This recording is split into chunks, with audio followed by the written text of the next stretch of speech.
first things first, you have to give credit where it's due. And Lipscomb, they played well tonight. That's a good ball club. And I think they were able to pretty much control the flow of the game offensively. And that, it put us in peril, especially the way they shot the ball from the five-man spot tonight. They really had us stretched.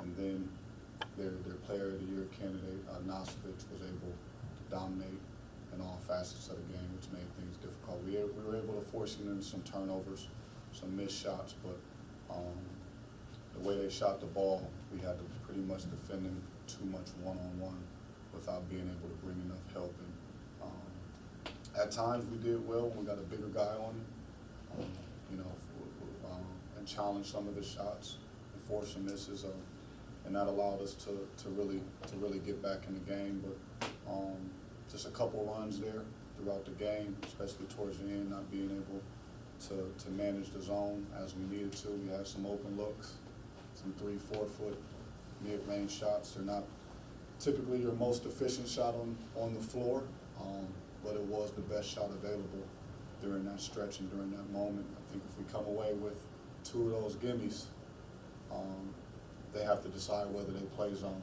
and they stay in it, because the zone was meant to pretty much stall us, and the way they played it was almost to see like if we would miss, and today we didn't make. So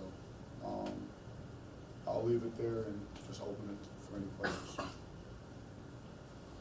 Drew, how much did big man foul trouble with Dave and Eli really impact you guys, especially when it came to Nosovich? No, it definitely impacted us. We were able to sustain. As you seen, we were in deep foul trouble throughout the first half. With I believe all 3 of my bigs had 2 fouls at one point, but we were able to sustain just by effort and energy.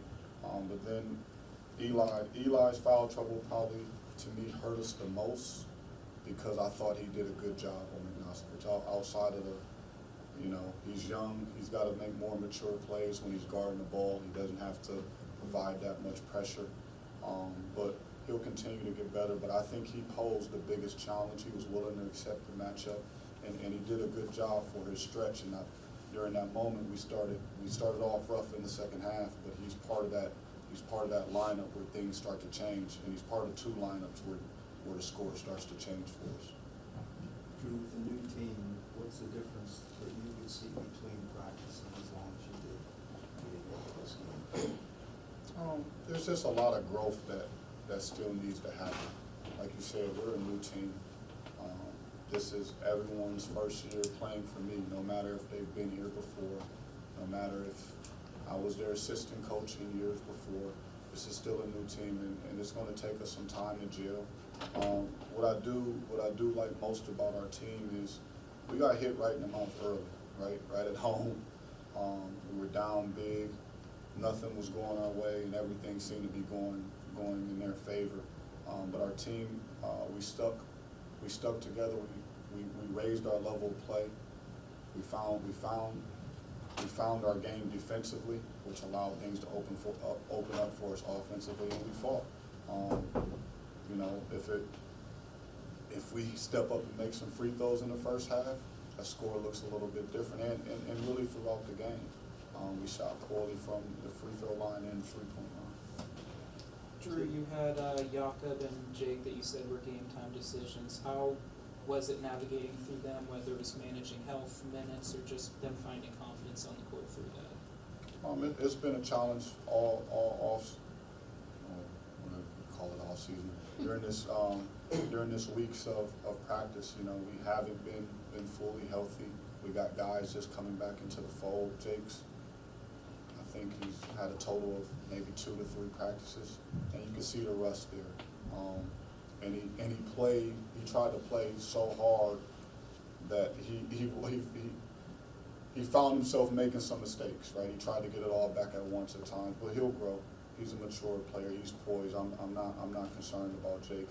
As his health continues to get better and his conditioning gets better, he'll perform in a much better way. more like we're accustomed to seeing him perform. And then Jakob, he's been battling, right? He's a tough guy. You know, we've had to probably sit him down in a lot of situations so he can continue to get healthy. But he continued to battle. He played 3 different positions for us tonight. He took on some challenges, but you know, as a team, we've got to continue to stay healthy. The challenge of that newness, is it augmented by playing a team like Lipscomb that has a lot of familiarity with its staff and its roster? And to that point, is it also the same case coming up for you against Princeton on Friday with a lot of their familiar faces coming back? It's just part of the game. I'm not going to make any excuses for it. Look, some teams have experience, some teams don't. We got to line up and play. I don't think once the game is scheduled, it don't matter anymore, right? It don't matter. It don't matter if that coach got 35 years of experience or 5. It just doesn't matter. The same thing with the teams and the players. We got to line up and play basketball. We can't make excuses. We can't sit back and say, that was an experienced team. Now, I understand your question, right? It does help, right? It does help when you're together for your 2nd and 3rd year, absolutely. But we just got to continue to be ready to play. Coach, following up on that, offensively, as you make adjustments to how you want the offense play, including with anticipation, feel, and so forth, to play ahead of the play and so forth, describe that process, particularly with new guys coming in and perhaps some of the difficulties with that. Right. It takes some time. You know, as coaches, you have a feel of, or you're trying to gain a feel for who needs the ball in what positions. And as players, they're still trying to gain that trust and feel too. And that happens amongst each other, right? When they're on the court, do they understand where this guy's strengths are? Do they understand, okay, this is the time where he needs the ball to make this play? And it's a challenge, but we'll continue to grow. There were some points in the game where I thought we tried to overdo it. We tried to force a play and create a play that wasn't there. And it resulted in too many turnovers tonight. I thought that sometimes you just have to move the ball and trust your teammates that, you know, the next play will be made. And when we did that, we were in a good spot, and we'll continue to do it. Like I said, I think the biggest stump and hurdle is we didn't perform well against the 2-3 zone. Drew, Trey and Maximus were big lifts offensively for you guys. I mean, 16 and 14, especially, and Maximus's 9 rebounds. I know that you were expecting outputs like that of them, but were you content with what you saw offensively for them? You know, they're confident. They know how to score the ball. The challenge I'll continue to make to them, and they know, is just continue to make the best play. Continue to make the right play and the best play each and every time. You know, Max, terrific effort, but at the end of the day, you know, when we sit down and talk, he knows that, hey, I got to take better care of the basketball. Trey Dinkins, when we sit down and talk, hey, how do I get my teammates more involved in the game too as well? So, look, I think they did a good job, right? But they can be better. Coach, any lessons that you think the team can take out of this game today that's going to help you for Friday? You know, we'll go back. We'll dive into the tape, right? I think that's important. You know, even when you talk to your group, we don't like to just shoot from the hip and be opinion based, right? I'm gonna go watch the evidence of everything. I'll watch it once, I'll watch it twice to make sure that we get the right lessons in, right? That we do learn the right things. Now, off the top of my head, we got to figure out, you know, how to be more successful with the zone, and we got to have better ball movement. When it comes to the offensive end, at times I thought the ball got stuck, and we got to continue to make the next play. But more importantly, it's just going back, watching the film as coaches first, getting back with our team, and like you said, hey, the outcome wasn't the outcome that we wanted tonight, but what's the lesson that we can learn and get ready to play for, and and get ready to practice and then get prepared to play for Friday at Princeton. Drew, outcome aside, it was your head coaching debut today. I know you were very excited for it. Take the outcome out, but what were the emotions like heading into today and when you first were announced? Yeah. The emotions, I just look forward to game time, honestly. It took too long to get here, honestly. I was like, man, this 8 o'clock game, what we doing here? But